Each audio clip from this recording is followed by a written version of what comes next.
It's a Minefield is a weekly audio program where we talk getting the most out of life with mental health challenges, with fun and love, to be enjoyed by the whole community. On It's a Minefield, we speak with well-known and not so well-known Australians about the issues that affect us as we live with these challenges. It's the mad leading the mad. We're pretty in sync with each other. We have a really cool interview today. Pat McGorry is a world-leading psychiatrist, researcher and reformer in the areas of young people and mental health. Professor McGorry has dedicated his career to developing safe, effective treatments and innovative research for young people. Many of them are developing or experiencing significant mental distress, such as psychosis and severe mood disorders.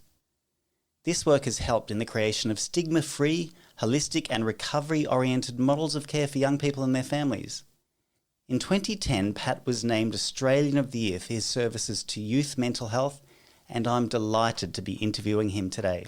Pat, thanks for joining us. Thanks so much for having me. Firstly, you've dedicated your career to working with and for young people.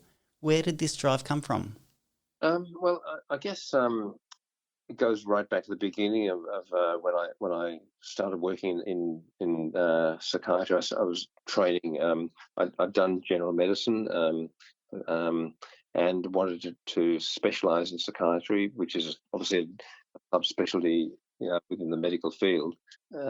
As I was completing my training, I got the chance to set up a clinical research unit in a mental hospital, in a psychiatric hospital in Melbourne, Right.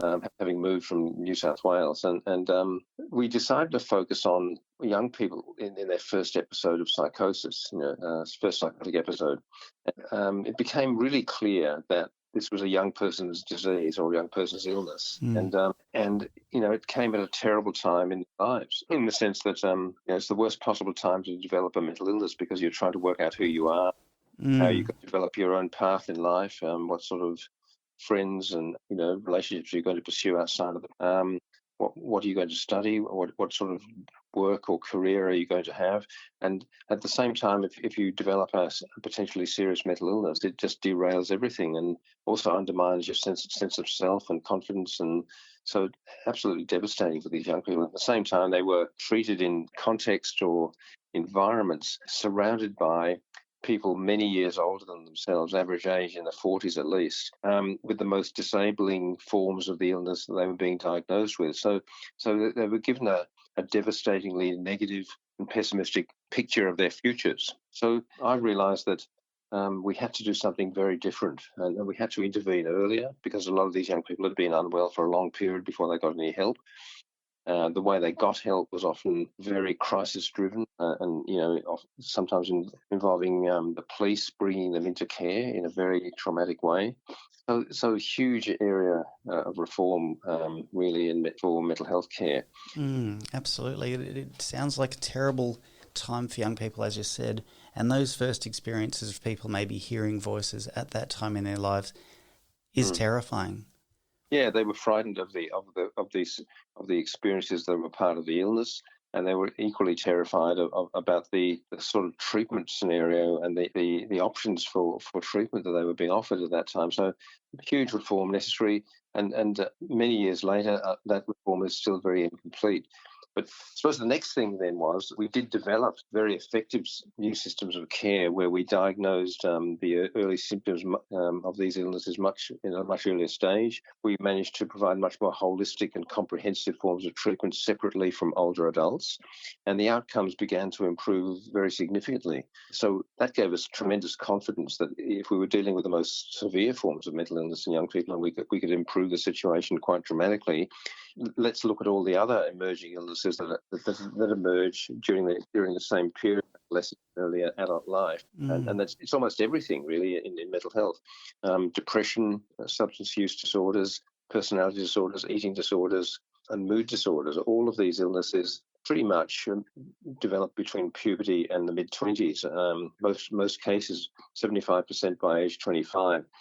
Now, some of these illnesses appeared in a background of maybe anxiety or other problems like ADHD in earlier childhood. By and large, there's a big surge of new new morbidity, as we say, between the beginning of secondary school and reaching the mid to late 20s. And so there was a much bigger picture on the agenda here, not just psychosis and schizophrenia, but all of the emerging mental illnesses in young people. So we had to develop a youth mental health approach. Tell me, what were the treatment options when you were starting out, when they were very challenging and embryonic? What were the treatment options back then like? Well, longer-term hospitalisation was possible in those days, which in some was good to have that option, but it was overused. So people stayed too long in hospital then. Nowadays, it's the reverse. It's very difficult to get a decent period of therapeutic care in hospital. Absolutely. So now it's like famine or feast, really, or feast or famine. Yeah. But then the content of treatment. There wasn't a really great evidence base for the psychological and social forms of treatment in mental ill health in young people, and particularly for psychosis. But that we've addressed that, in a great way in the last 20 or 30 years by developing new forms of psychosocial treatment, CBT, vocational recovery, intervention, more social forms of intervention, and much better family support. So the holistic approach to the patient is much, much better. And I think involving young people, as participants in developing treatment has been very helpful to us too. Back in those days, though, to answer your question, there was a very heavy reliance on medication alone, and the meds were used in excessively high doses and caused a lot of side effects. So nowadays we use the medications much more carefully. And our goal is to try to minimise any side effects for the medication, so that the young people actually feel benefit rather than feeling the negative effects of these drugs. And the medication is only one part of the treatment now, not the only part. Absolutely. We know that family support, social stuff, culture, employment, those sorts of things have significant influence on mental well-being and those sorts of things. Yeah, exactly. Because if you ask the young people what they want, even when they develop a mental illness, relief of the symptoms is definitely up there. But probably even more highly rated are the need to have a normal life. In other words, have educational pathways, having employment, having good social relationships with other people, and having just a strong sense of scaffolding and family support around them too. So they just want to be normal, and they are normal, except they've got an illness to struggle with. And, so just like someone with diabetes is a normal person, they're just having to deal with illness. People with mental health, it's the same issue. But sometimes people get the illness, mixed up with their sense of self, and you can see why. It's understandable. But we try to say, well, look, everyone's normal. Everyone's a valuable and normal human being. But and that's the way we relate to our young people. And the lived experience input that we get now helps to strengthen that immeasurably. Tell me about the influence of lived experience perspectives on mental health services. Well, since the beginning of the century, when we were setting up Origin, which is a medical research institute for youth mental health in Melbourne, which also provides a heap of clinical services too. And later, when we developed Headspace, we've always made sure that we have teams of young people who advise us and guide us in the development of the new models of care. And they also advise us on our research strategies. So we've got a National Research Council that made up of young people from all across Australia that guide us on that.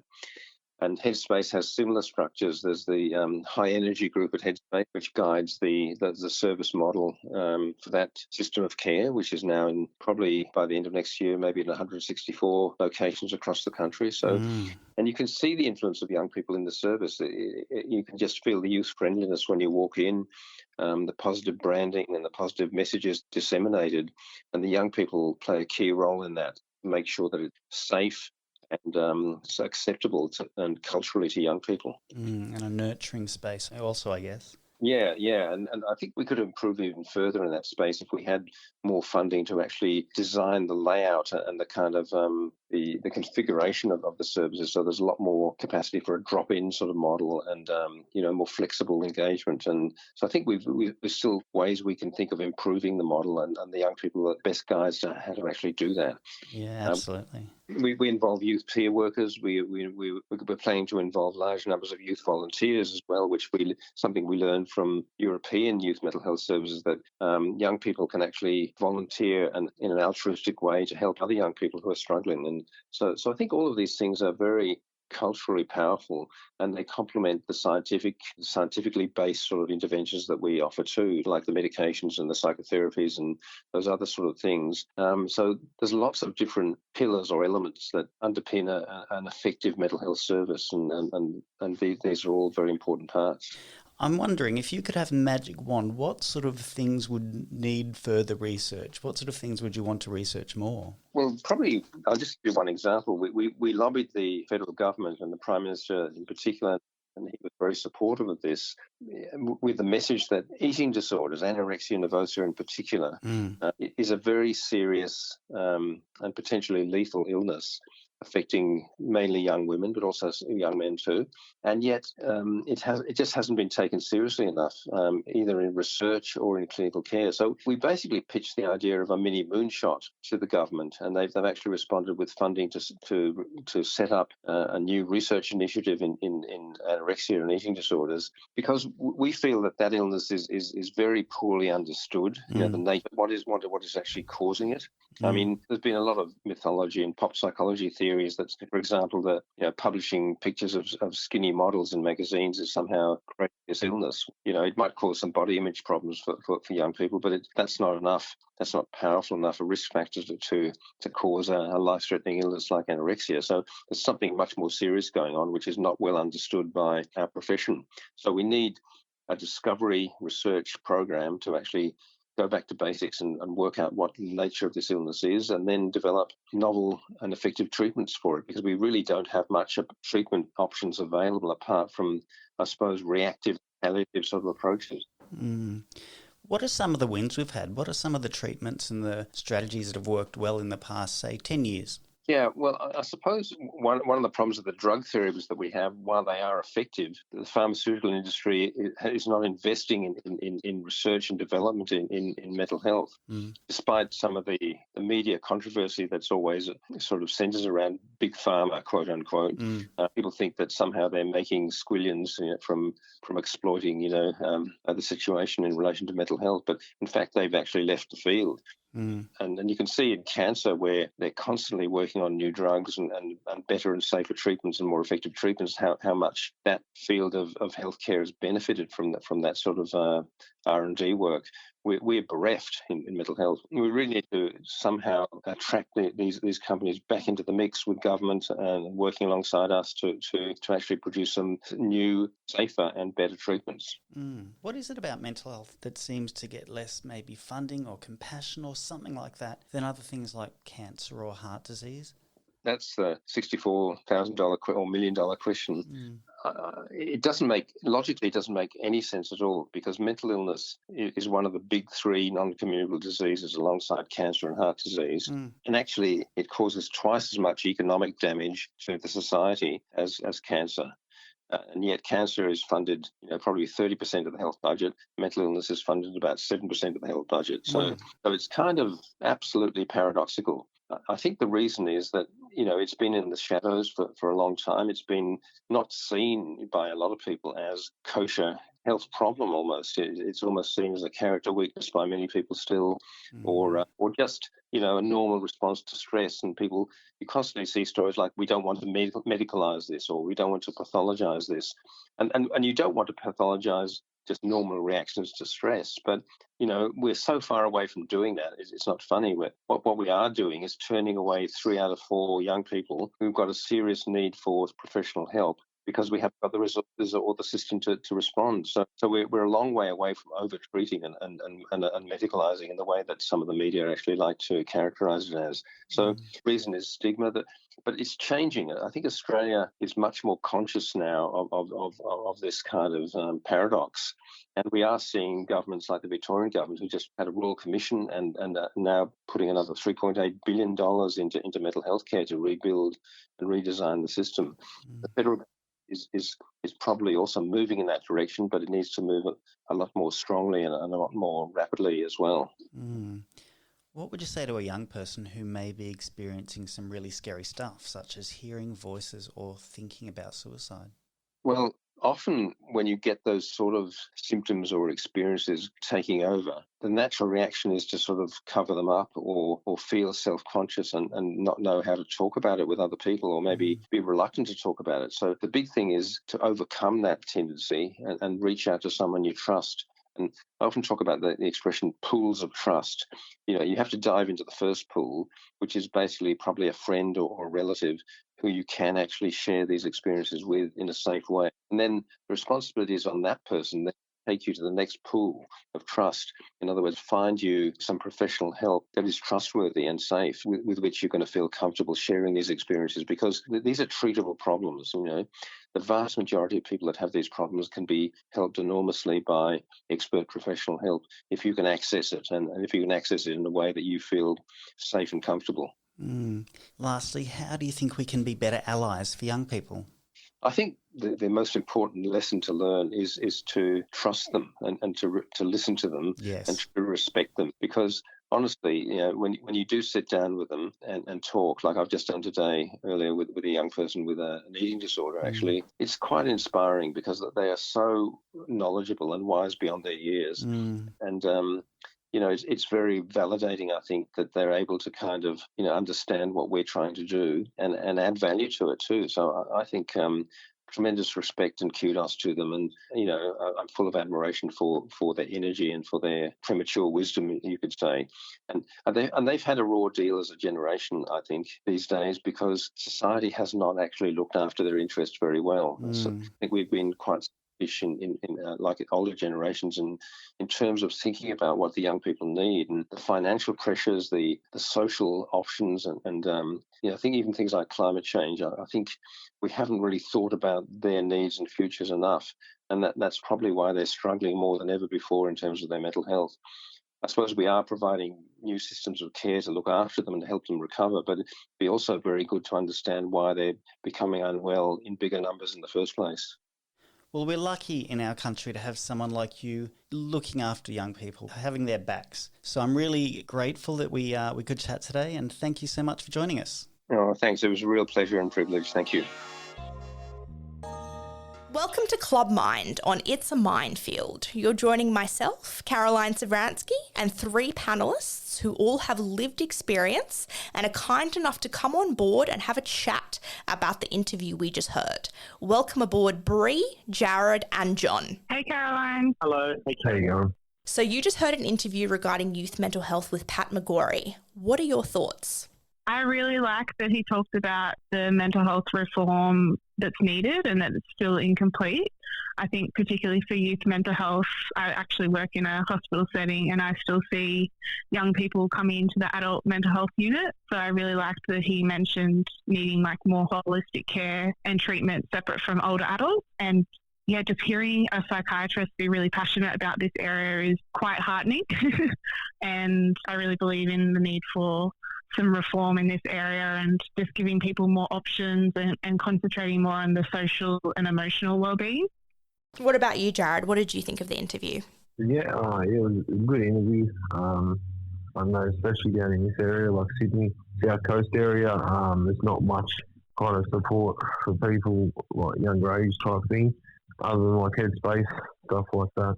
So yeah, like we've got a public hospital here in Shore Harbour and Wollongong, but there's really no youth support services. I don't know about other states, but in New South Wales it's probably only accessible through private psychiatrists, and the public health system is pretty bad as an adult also, so even worse for the kids that have to go through it in there. What about you, John? What did you think? I like the fact that there are reforms where back a few years when I was a little bit younger, it was all based on when you're having a crisis, where now it's trying to get there before the crisis actually happens. I found it really interesting that there are a lot of changes where I found a few years ago I was quite isolated. So things are moving in the right direction. Now, this is a question you're welcome to not answer, but have any of you experienced mental health issues in your youth?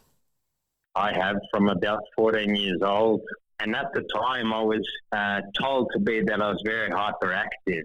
I also think back in the 90s, we were a lot more behind in all of that, had mental health issues my whole life, and it's only just starting to get better now, which is a good thing.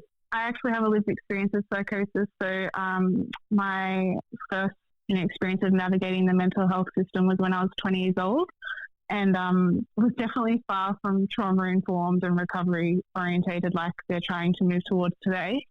And there was, just a lot of stigma and discrimination, even from like ambulance officers and emergency department staff. So it's good to see that there's a lot of changes in this area, but I think we still have a long way to go. And like there's a need for more like collective care where, we as a society see, the individual's health is just as important as the society's health. So there's not as much sort of shame around it. It's sort of a social responsibility for everyone to help younger people experiencing mental health challenges. Pat spoke about a heavy reliance on medication back in the day, which resulted in a lot of side effects, and, those side effects can be awful. And he said that medication is becoming just one part of the treatment now, as part of a holistic treatment program. What do you think of that? I agree. I think it's for too long been all based on the medications that you're given and not looking at other aspects of the mental health. Yeah, definitely. There's a need for looking at, all aspects of health. The social and emotional and mental health is just as important as physical health. And psychological medications, particularly antipsychotics, can be like devastating and debilitating side effects where people can't study or work on the medication doses. So I definitely think it's only part of the puzzle, and there's a real need for involving psychosocial supports as well. If you could go back to your youth and design a recovery program for yourself, what would it include? Ooh, that's a good question. Does anyone else want to answer that one? Maybe Jarod? We haven't heard from you in a bit, Jarod. Yeah, I mean, if you don't go to hospital, you've got a lot of different options outside the hospital. But when you go to hospital, you don't really have much option other than to stay there and be given what their plan is. I mean, it's a bit more easier these days for parents to get their kid into a private psychiatrist. In my day, you basically had to, contact just a government health service, and that's where they got the information from. So I was just in hospital before. I've never really been to a psychiatrist before this, psychologist, none of that. Most I'd done was anger management program. You're kind of stuck in, the public health system and the hospital, and that's it's a hard road to go down at 18. I'll say that. Yeah, I was just going to say just on that, I think we need to start looking at what's happening elsewhere in the world, like particularly, Scandinavian countries or even Italy. They're moving away from the typical psychiatric hospitals, like they're de-institutionalizing things and concentrating more on like community wellness and recovery model, and more about recreation and rehabilitation and community-based supports where people are still getting, the help that they need, and they can drop in and out, pick up their medication, have a chat. But there's a lot more concentration on them having like citizenship and a social role and being able to earn an income and all those sort of things that give you purpose and meaning in life, because it can be quite a powerless process being in hospital and all the stigma and discrimination that's surrounding that, particularly as a young person, is very hard. Pat spoke about youth getting their sense of self getting mixed up with their mental illness, because if a mental illness comes on at quite an early age in your formative years, you can lose your sense of identity. What do you think about that? Have any of you experienced that? Most definitely. I found when I was a teenager, I was called a very hyperactive or very, let's say, active. Back then, or even till now, most European parents don't believe there is such a thing as mental health or mental illness. Oh, I can definitely agree with that. My parents coming from Ukraine don't believe it. Oh, I guess. And I found that I've only found myself in the last couple of years. I think I was under that mental illness, thinking it was me being hyperactive, but I only just realised that a couple of years. Let's say it took me 40 years to realise that, but most definitely. Yeah, for sure. It's very easy to, like, especially, with the model of care, like there's a lot of focus on diagnosing and medicating and that sort of thing. So it's quite easy to lose yourself in that and start thinking like, oh, what's wrong with me? And questioning yourself instead of being able to, as Pat mentioned, live a normal life, especially at that young age. Like I was studying at the time I had my first episode, and it's quite devastating. I was at university and, just dealing with all of that as well on top of a mental health issue is just a lot to deal with. I also found that substance abuse masks a lot of things. I started drinking from about 14 years old, and because I was drinking so much through my teen years, it wasn't until about 30 when I stopped drinking so much that I realised there was a problem. It's so easy to get lost in substance abuse and just ignore it all. I know I feel that if my mental illness was treated earlier, if back in the day when I had first had my diagnosis, if I got treated acutely and better, I would have had much more control in my adulthood. Do any of you feel that way? Most definitely. I think I would have even ended up in maybe university or possibly been a lot better than what I ended up as, because I just wasn't in control of it till very later in my life. It's such a shame to waste, all your youth with mental illness and not being able to achieve your peak performance. That's the best way to put it.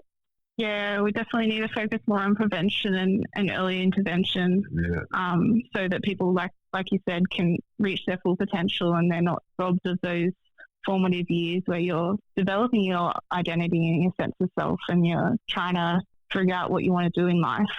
We do need that holistic approach, though. I found I've been in emergency probably over 220, 230 times, and the hospital didn't even notice. I had to bring it to their attention and said, has anyone realised I'm here every 2 or 3 weeks? And it wasn't until they went through the file that they realised. So I think at some point it should all be under one big roof where everyone knows what's going on. I don't think the hospital realised what was going on until I told them. Oh, that's phenomenal. What age were you when this was happening? I'm on my 29th life now. So let's say it started from about 15, and my last hospital visit was about January of this year. So yeah, it took me all those years to finally get on top of it, and I think it was only out of desperation where I really had to try and pinpoint what it was that I got there, because up until now there hasn't been help available. That's so disappointing. Yeah, I reckon like if I got treated earlier, it would have been worse. Because when I was 18, it just slowed my life down completely after the medication. So I'm glad I got through school before it happened.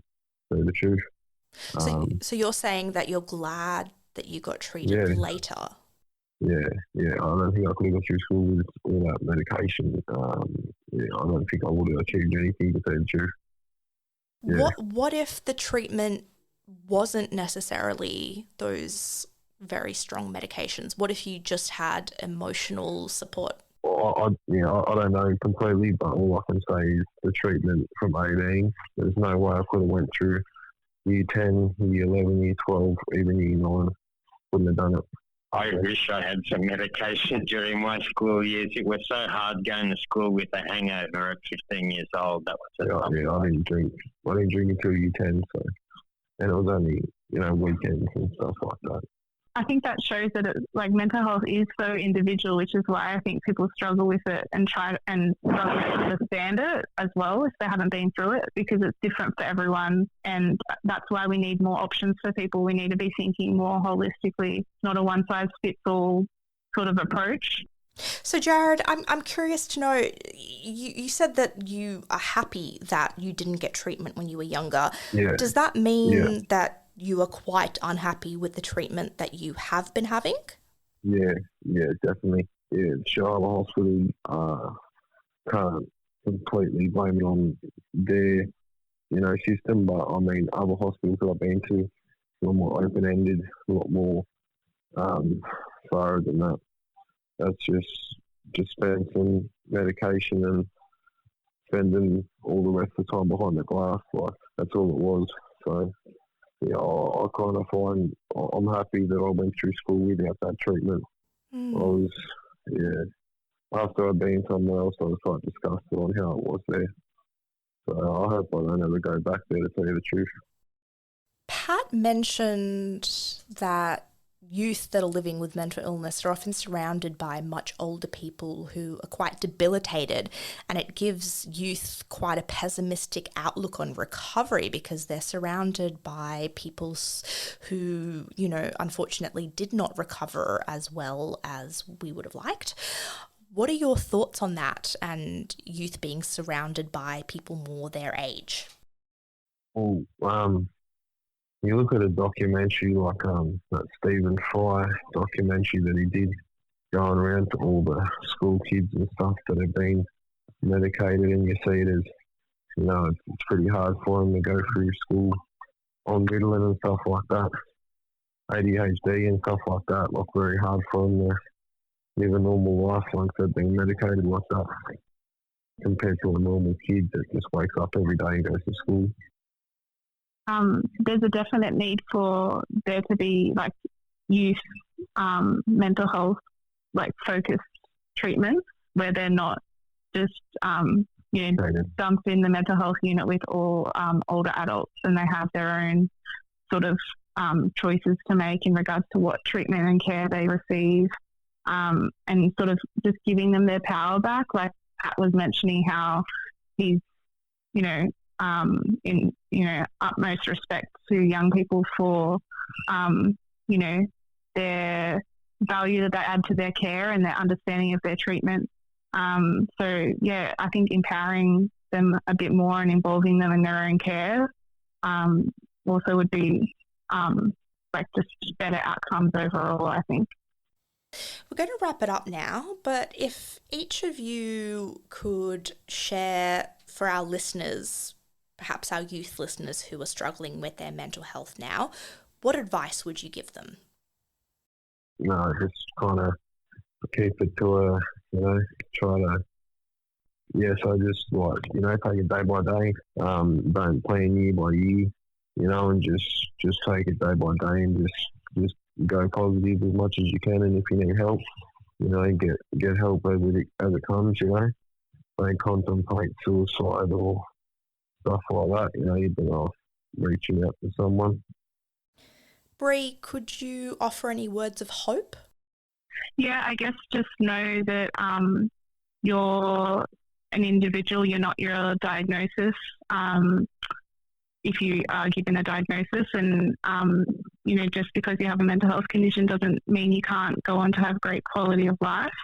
And I guess just know that life is ever-changing and transient. So just because things are really hard and tough right now doesn't mean they always have to be that way. And there is a lot of progress happening in the mental health field at the moment. I work in it myself, so I can see, slow, positive systemic changes happening. So, yeah, definitely don't give up hope, and don't be afraid to be picky and choosy about what treatments you receive. John, can you maybe speak a little bit about hope? Okay. Hope, I would say the best advice I could give anyone, the power of, let's say, getting better is all within everyone's own mind. If you're willing to get better, meaning see doctors, medications, do everything you can to be better, you will be better.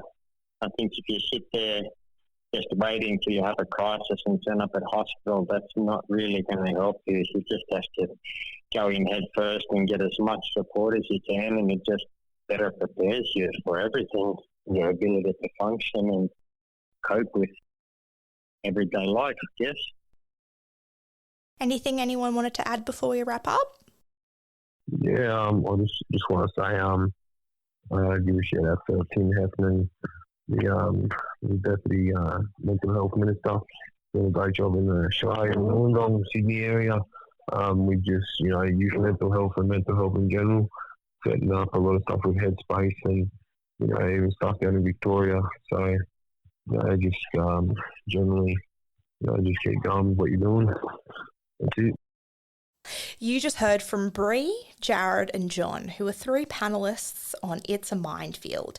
They all have lived experience and they debriefed on the interview we just heard from Pat McGorry on youth mental illness.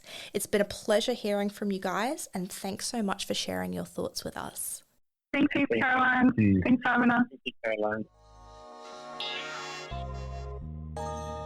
Hi there, folks. My name's Chris. On today's Out of the Box, we're going to be looking at alcohol. If we look at our culture, alcohol is deeply interwoven into so many aspects of it. It's there as we celebrate a loved one's birthday. Bottles fill fridges and buckets of ice at parties. Bottles of wine are shared with friends over dinner. Alcohol is also hugely present in life's more difficult times. We drink to someone's memory at a wake, console ourselves with one too many after a breakup, use a boozed-soaked blanket to numb painful emotions. I'm not speaking about alcohol like this to make any value judgments. This is the complex relationship it's played in my life since I first started drinking, and maybe there's some parallels you can draw in your own relationship with alcohol. My guest today is Samuel Leighton-Dore, an artist, writer and self-described queer softie from Yugambeh country in Queensland. He joins Out of the Box to talk about his journey with anxiety, depression, alcohol and sobriety. Samuel, thanks so much for joining us. Thank you so much for having me. Hello. Hey. First of all, I guess, how did alcohol become part of your life? I think alcohol kind of snuck up on me.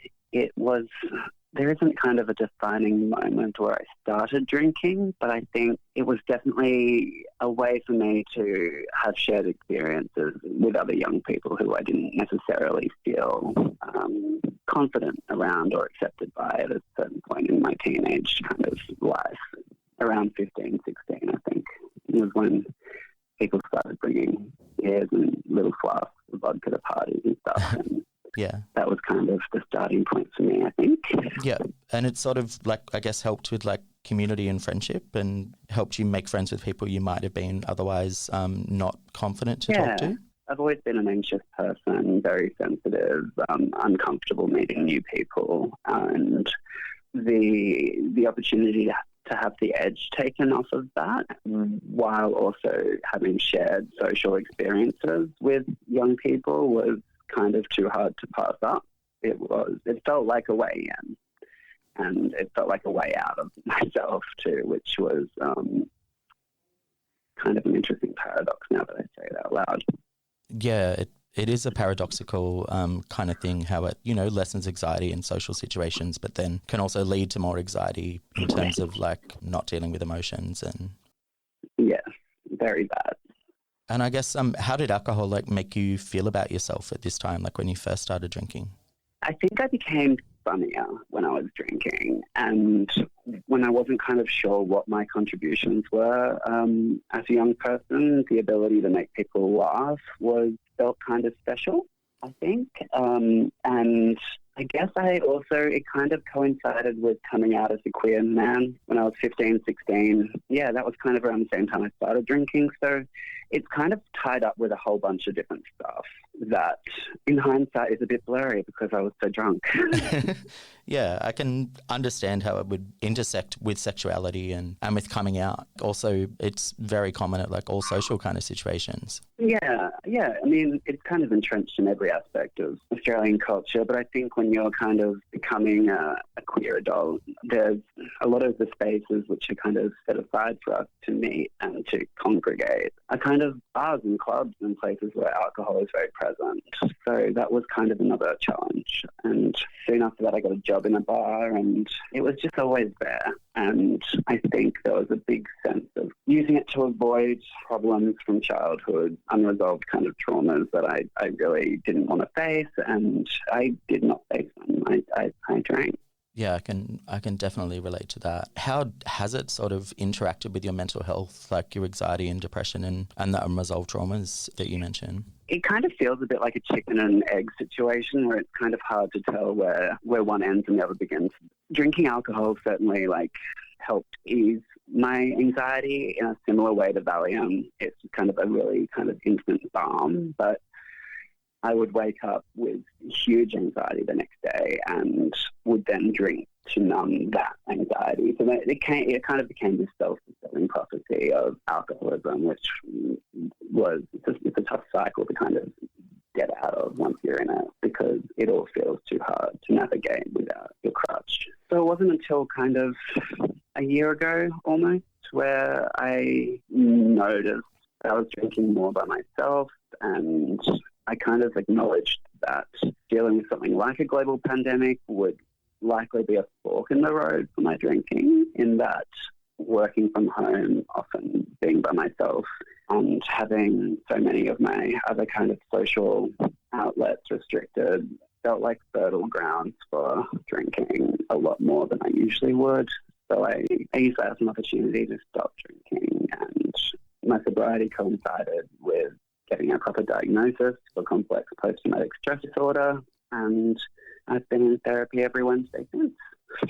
I guess that diagnosis, I know a diagnosis can sometimes be traumatic in itself, but did that provide you with an insight as well into the way you'd been thinking and into your mental health? Yeah, since I was in primary school, I'd kind of been told that I had depression and anxiety, and those two words just never really felt like they summed up my experience with mental illness.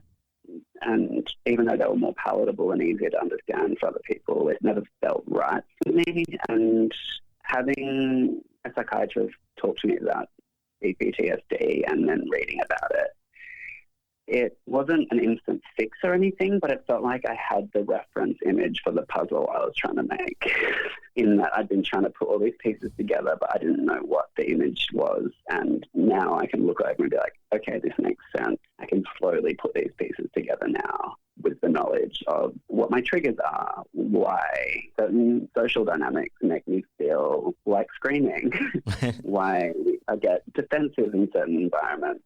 You know, I can easily feel attacked, and kind of having the tools to trace all these big feelings back to their inception in childhood, in bullying and in different kinds of trauma has been empowering, in the sense that I don't feel broken. I feel like I've got an understanding of the work I need to do, and now able to start doing it. Yeah. In one of my favourite of your artworks, there's some text that reads, "Nothing feeds fear like avoidance, and nothing enables avoidance like alcohol." Oh dear. I guess, how did alcohol enable avoidance for you? Look, I think we avoid things in so many different ways. We avoid things by using social media, by watching TV, by exercising, by socialising more often than we possibly need to. Like, I think there are lots of ways that we avoid sitting by ourselves with our thoughts. Yeah, definitely. Which can be the scariest thing in the world, I think, for a lot of people, myself included. Alcohol let me kind of inhabit an internal world that felt safer. I think I could listen to music, I could drink, smoke, write, create my own little fantasy world in my bedroom, you know, and that world was often more appealing than the real world. So it's kind of, sobriety's been like a transition into reality and a rediscovery of that kind of magic in different ways. I'm trying to find ways to be more comfortable with myself. And like comfortable with some of those thoughts and anxieties, and like accepting them rather than having to chase them away? Yeah, I mean, I'm definitely not there yet. It's still intrusive thought central over here. But I definitely feel like, you know, I don't wake up with a racing heart anymore in the way that I did for years and years. Everything feels more manageable. Whereas before, when I was drinking, everything was kind of broad, dramatic brushstrokes and black and white and really, really, really good or really, really, really bad. Yeah. I guess you write about being sober curious for some time before choosing to stop drinking. Like, what brought you to that stage of, okay, it's more than curiosity, I want to give this a go? My dad stopped drinking about a year before I did, which was the wake-up call for me. Not a wake-up call so much as I just really saw the benefits of it for his life, and it kind of set this blueprint for what it could be for me. And I'd never thought of my dad as an alcoholic, and he's certainly never openly identified as an alcoholic, but I think it's common in Australia to grow up watching your parents drink a bottle of wine every night, and that isn't necessarily perceived as a problem, especially if you're a high-functioning professional person, and my dad is. So seeing him stop drinking and spend time meditating, and it really transformed his life in a lot of ways. It felt like things clicked in a way. I knew that the way I was living my life wasn't sustainable, and it certainly wasn't leading anywhere that was joyful.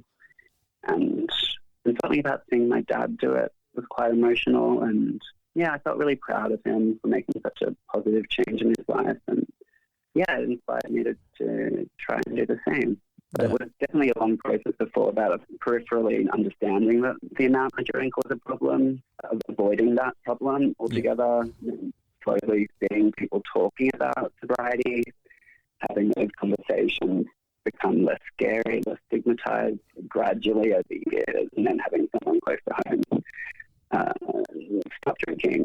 It was kind of this really slow process of breaking it down in my head into something that I could potentially do. And is it something you and your dad have talked about or continue to talk about? Yeah, we've honestly never been closer. It's really nice. He's in New Zealand, and I haven't seen him since COVID. But the space our sobriety has made for more meaningful connection and more interesting discussions has been really special. In that we now talk about spirituality in not in a woo-woo way, but in a way that's talking about joy and talking about prioritizing yourself and setting boundaries and connecting with nature in a meaningful way. That's kind of stuff that we never would have. We used to just talk about TV. Yeah. And we still talk about a bit of TV. But it cleared the way for us to connect in a way that isn't centered on sharing a drink, which it was for most of my adult life. And I guess, is there something you use to keep track of your sobriety, or? Yeah, I have a daily sobriety tracking app called I Am Sober, which is nice. It's cute. It just keeps a tally of my days and lets me know when I've hit a milestone. And it's like a little serotonin boost, and then it's over. And then, in another 100 days, you get that boost again. Yeah, I'm really closing in on the 1 year at the moment. Oh, wow. Congratulations. Thank you.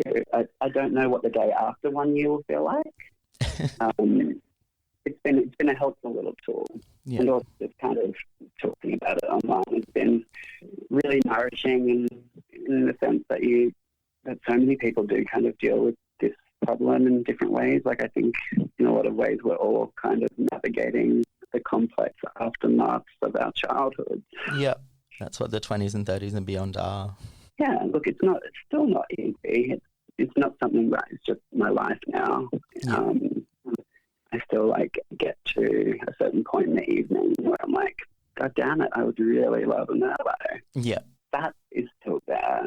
Yeah. And I suspect it will be for a while. And I guess that's sort of the power of memory and repeated experience. Yeah, I become more easily excited by simpler things these days, which is part of the joy of it, I think.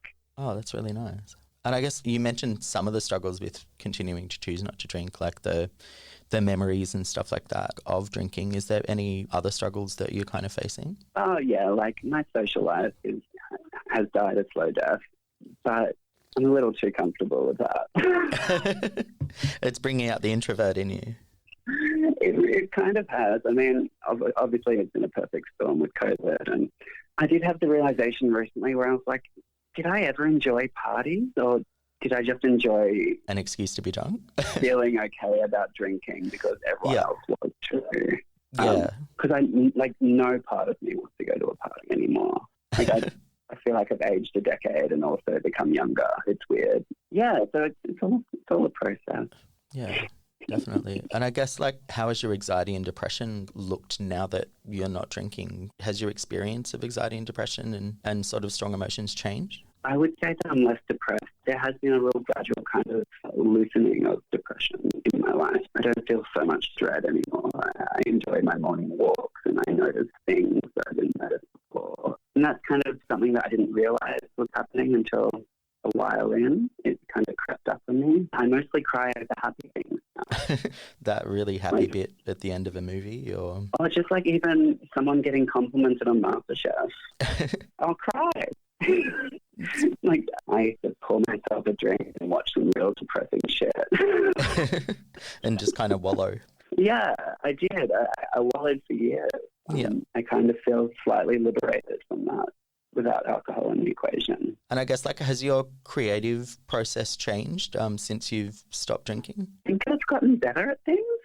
I had big ideas as a drunk, but I wasn't managing and I wasn't great at execution. And you don't realize how much more time you have when you don't drink. You've got a whole weekend without any hangover. That's true. You've got your early mornings, you've got your evenings. Like, creatively, I feel more fulfilled and capable than I ever have, which has been an unexpected bonus, I guess. But I think also just, like, having a clarity with, like, I feel like a sense of connection with my younger self and with my place in the world that I never had.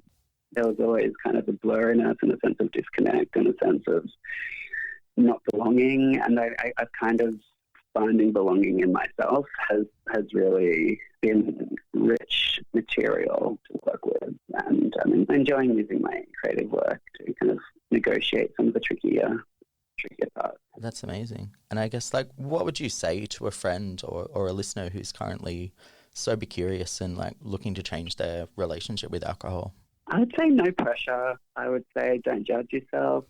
I would say don't do it because I'm doing it. Like, that's the thing. If you do it because somebody else is expecting you to, or you feel shamed into doing it, you're going to feel like you're missing out on something, and it's going to make you unsuccessful in whatever you're trying to do. So I think it's really just about, being mindful of its role in your life and taking that mindfulness to your alcohol consumption. And I think the rest will kind of work itself out. You'll start to realize how it plays a part in so many different elements, and then it's up to you whether you think that's the way you want to live. My worst nightmare when I stopped drinking was that people would stop inviting me to things where there would be alcohol. I always found sobriety to be quite confronting in other people. It felt like a mirror was being held up to my life, and I felt judged. So I think it's important not to kind of project my journey onto anyone else and to let people do it their way. Like, I truly don't think there's one way to do it. But I think the first step is recognizing and being mindful of when you drink, why you drink, and how it makes you feel. We do it so brainlessly. Yeah, definitely. It's almost automatic sometimes. Yeah, it's like jumping in the shower, brushing your teeth, taking a piss, pouring a glass of wine. It's just absolutely. It becomes part of your routine, and it's steeped in culture here. Yeah, and it's such a normal kind of unquestioned part of culture. Yeah, I mean, you can't watch the 6 p.m. news without seeing, like, 3 alcohol ads, 3 gambling ads, and, it's really fed to us. Yeah, definitely. Yeah, navigating that is always going to be complicated. So I think taking the all or nothing pressure off yourself is a good way to start. Yeah, I mean, I quit smoking 10 times before I quit smoking. Same, yeah. Yeah, you got to have those, like, attempts before, the actual attempt that works or whatever. Yeah. Because that, like, teaches you strategies, and you can kind of build up resilience, and you know what your triggers are more. And we deserve to fail gracefully in our own time, Oh, absolutely. I think, what you're saying about people just sort of pursuing it on their own and looking inside themselves and looking at their relationship with alcohol and, like, whether they want to change it or not, and asking those questions without the pressure of you must stop by, this date. Yeah, I mean, and obviously this is like, I can only speak to my experience. I was very high functioning. I was always able to kind of retain work and maintain relationships, and that isn't the case for a lot of people. And a lot of people, alcoholism is really destructive, and more immediate support is needed, and more drastic change is needed more promptly. Far be it for me to speak for all people with a drinking problem. I have found community online, but there are resources available, and there are plenty of them, and there are people who really care about helping you start. Maybe it's about finding community, whether that's online or AA or wherever that is. Yeah. There are Facebook groups, there are apps, there are online message boards, there are Also, just like chuck it up on your close friend's Instagram story and see who replies. Like, everyone's got their own shit they're dealing with, and there's always going to be a little overlap in the Venn diagram of your shit. Yeah. Yeah, connect with other people's shit. Yeah, I think that's a really good message to end on. Connect with other people's Chuck shit. that on a side note. That's going to be the tagline for this interview. Yeah, connect with other people's shit. I love it. Thanks so much, Sam. I really appreciate it. No, it's been a pleasure. Thank you.